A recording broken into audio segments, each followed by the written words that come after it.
So, mag-i-start tayo na magplansya ng aking buhok by using, sinaksa ko na siya, ayan. Hinahantay na lang natin. Itong plansya ko na to is EPSA. At ang temperature nito is nasa 240 cc, which is pwede siyang pang-ribbon. Hi guys! Welcome back to my channel. It's me again, Cindy. So guys, for today's video, ay meron na naman akong babalik ng product. Yung product na hinahanap-hanap ko tuwing nagkakaganito ang buhok ko. So guys, makikita niyo naman kung ano yung itsura ng buhok ko ngayon, di ba? Sobrang frizzy, rubberized, yan, sirang-sira sa kulay, at kung ano-anong nilalagay ko sa buhok ko. But, good thing is, meron akong hero. Hero ng aking buhok. Ang tinutukoy kong product is ang Shimeko! Nagamit ko na itong product na to. Nagamit ko na rin siya sa anak ko, which is siya ay 9-year-old. Nagamit ko na rin sa kapatid ko. At okay na okay siya. Itong Shimeko na to ay nabili ko ng I think 780. Pero napakalaki niya. Tingnan niyo naman kung gaano pa karami yung laman. Nagamit ko na siya twice. Nagamit na ng anak ko. Mahaba buhok niya at makapal. Nagamit na ni Karen. At ngayon gagamitin ko ulit. So, 4 na gamit. 5, 6, 7, 8. I think sulit na yung 780 na pagkabili ko dito.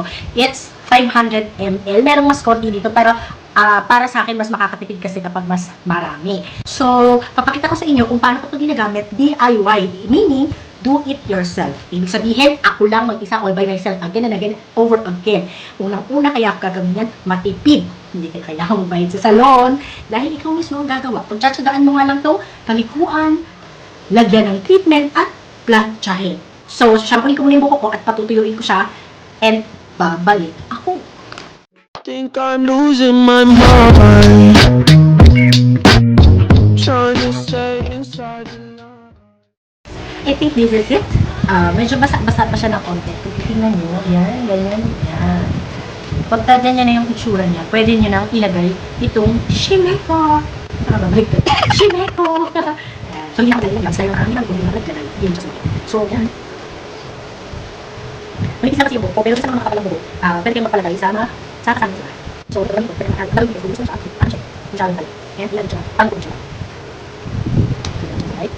Ba't yung magpapalagay? Ano na? Marami na siya lang sa mga buhok. So, may nasa ko. Hindi na ganyan. So, yung iskila ko na yan. Then, ganyan. Ay, ganyan. Pwede ko. Ano ko, pwede ko. Sa? Hindi naman yung mga buhok.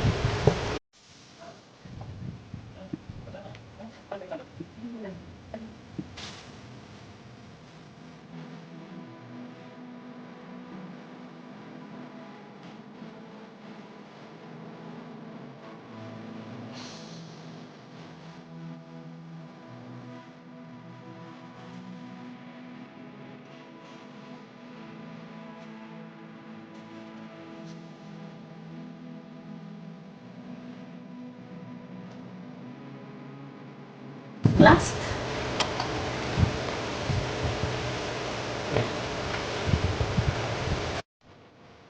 Guys, 30 minutes is done. It's time para patuyuin na ang ating buhok. So, yan na ang itsura niya. After 30 minutes, lumambot siya. And, patutuyuin ko lang to sa electric fan. Unang-una, wala akong blower. Pangalawa, para hindi siya lalong masira. Pero, alam ko sa corner blower ang ginagamit nila para patuyuin ito. But, dito sa bahay, mag-electric fan tayo.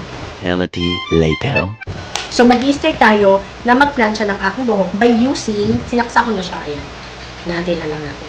Itong plansya ko na to is EPSA. At ang temperature nito is nasa 240 cc, which is pwede siyang sa dalawa yung aking buhok. Yan, sisimulan ko sa left side. Since sobrang nipis lang ng buhok dito, ganyan lang ang ating kukunin. Hindi naman ito ribbon totally. And, angat na natin ito. So, yan guys. Makikita nyo. So, hindi yan masyadong simple. Ito tayo.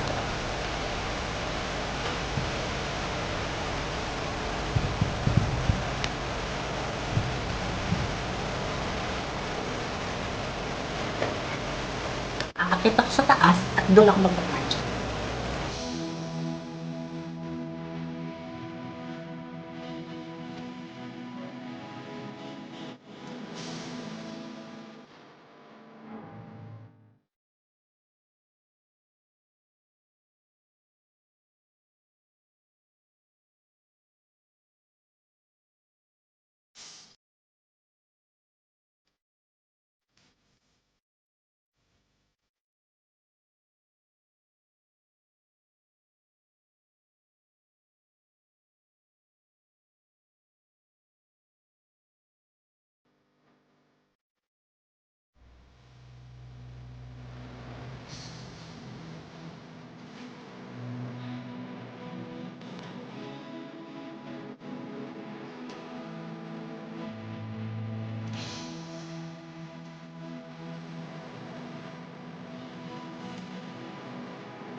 Yan, guys, I'm done. So, ito na yung hair ko. Pagkatapos ko gumamit ng shimmer ko. Again, guys, kung meron kayong kasama na marunong naman gumamit ng plancha, is ipagawa nyo na yung buhok nyo. Unang-una para hindi kayo mahirapan at hindi kayo pawisan. Yan, ako lang nag-plancha niyan lahat. Kitang-kita nyo naman, diba? So, ang layo ng difference kanina or kaninang umaga bago ako gumamit and ngayon, diba? Ang layo ng difference niya. After nyo ma-plancha, 3 days, huwag nyong i-shampoo or huwag nyong mabasa yung inyong buhok para nagparibanding kayo, para mas ma-absorb pa niya yung gamot. So, question, kaya pala siya pinaplancha para pumasok yung gamot sa loob ng buhok kasi yun nga yung pinaka-treatment. So guys, yun lang for today's video. Sana may natutunan kayo. Thank you for watching. Stay safe and God bless. Bye-bye! Yan. So guys, reminder lang, habang pinaplancha mo pala, umuusok at ang sakit niya sa mata. Isa pang reminder, don't forget to subscribe my channel, click mo yung notification bell para mapanood mo ulit ang susunod kong upload. Lambot na ng buhok ko. Bye-bye! Think I'm losing my mind.